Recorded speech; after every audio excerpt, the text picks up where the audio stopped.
নমস্কার, good morning. আরো একটি সুন্দর সকাল, সুন্দর দিনে আজকে আমার 365 ডেজ চ্যালেঞ্জের 19 ডেজ এবং আমি বেরিয়ে পড়েছি সকাল সকাল। ঘড়িতে বাজছে 5:50 এবং বাইরের তাপমাত্রা এই মুহূর্তে হচ্ছে 60 ডিগ্রি সেন্টিগ্রেড। তো বলা যায় যে মাঘ মাসের শীত অনেকটাই কম পরিণত হচ্ছে অন্যান্য বছরের তুলনায় এবং আমাদের এর ফলে অপেক্ষা করতে হবে যে এই শীতটার স্থায়িত্ব কতক্ষণ এবং এই শীত হয়তো এবছর সেইভাবে জাঁকিয়ে পড়েনি। আর মাত্র দুদিন পর আমাদের সকলের প্রিয় এবং দেশনায়ক নেতাজি সুভাষচন্দ্র বসুর জন্ম জয়ন্তী। কিছুদিন আগে আমাদের স্বামী বিবেকানন্দের জন্ম জয়ন্তী গিয়েছে। এই জানুয়ারি মাস হচ্ছে সেই দুই মনীষীর জন্ম মাস, যেখান থেকে আপনি আধ্যাত্মবাদ এবং দেশমাতৃকার প্রেম সম্পর্কে শিখতে পারবেন। এবং ওনারা দুজনেই বলেছেন যে যদি নিজেকে দেশের জন্য, সমাজের জন্য কিছু করার উদ্বুদ্ধ থাকেন, তাহলে প্রথমে নিজেকে রোগমুক্ত রাখতে হবে, নিজেকে সুস্থ রাখতে হবে, নিজেকে শারীরিক এবং মানসিকভাবে প্রস্তুত রাখতে হবে। তবেই যখন দেশমাতৃকার সেবায় ডাক আসবে, সেই ডাকে নিজেকে নিমজ্জিত করতে পারবেন, নিজেকে ঝাঁপিয়ে পড়তে পারবেন। নিজে দেশমাতৃকার যে কোনো ধরনের হুমকির সম্মুখীন হলে সেই দেশমাতৃকাকে রক্ষা করতে এগিয়ে যেতে হবে।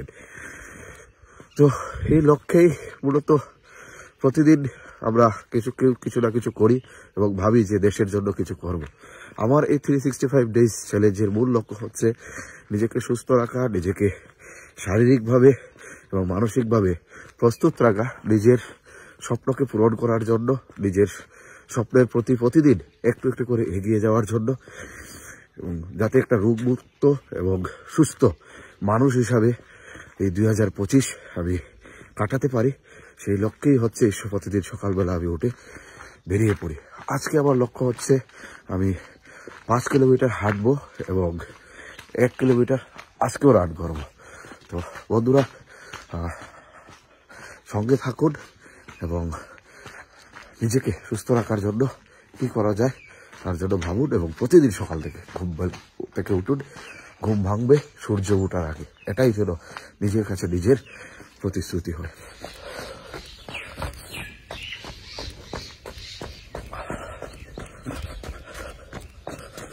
বেরিয়ে পড়েছি আমার 1 কিলোমিটার রান করার জন্য আজকে। এবং বেরিয়ে এই 1 কিলোমিটার রান করার পর শুরু করবো আমার 4 কিলোমিটার হাঁটা। তো বন্ধুরা, যারাই সঙ্গে যুক্ত হতে চান বেরিয়ে পড়ুন সকাল সকাল এবং নিজের সুস্থ এবং রোগমুক্ত জীবন দিই এই লক্ষ্যের সামনে রেখে। কথায় আছে এক মাকে নাকি শীত যায় না। তো মাঘ মাসের শীতের সকাল অনেকদিন পর বলবো যে মাঘ মাসের এবং পৌষ মাসের শেষের সপ্তাহের পর এই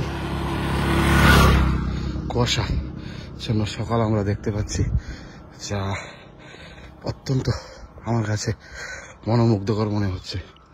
এবং এই শীতের সকালটা এত পরিমাণ কুয়াশা মাঠে জমেছে, মনে হচ্ছে সত্যি একটা অপূর্ব এক দৃশ্য। গ্রামে না থাকলে সেটা আমরা কখনোই অনুভব করতে পারবো না। 19তম দিনের আমার যে আজকের লক্ষ্য ছিল সেটা কমপ্লিট। তো যারাই নিজেকে সুস্থ রাখার জন্য, নিজেকে ভালো রাখার জন্য প্রতিদিন সকালে উঠছেন, ব্যায়াম করছেন, সকলকে আমার তরফ থেকে থাকবে অসংখ্য শুভেচ্ছা। এবং সবার আজকের এই দিনটি সোমবার ভালো কাটুক। জানুয়ারি মাসের 3য় সপ্তাহ শুরু হয়ে গেছে, তো ভালোভাবে আপনাদের দিনটি কাটুক এই আশা রাখছি ঈশ্বরের কাছে।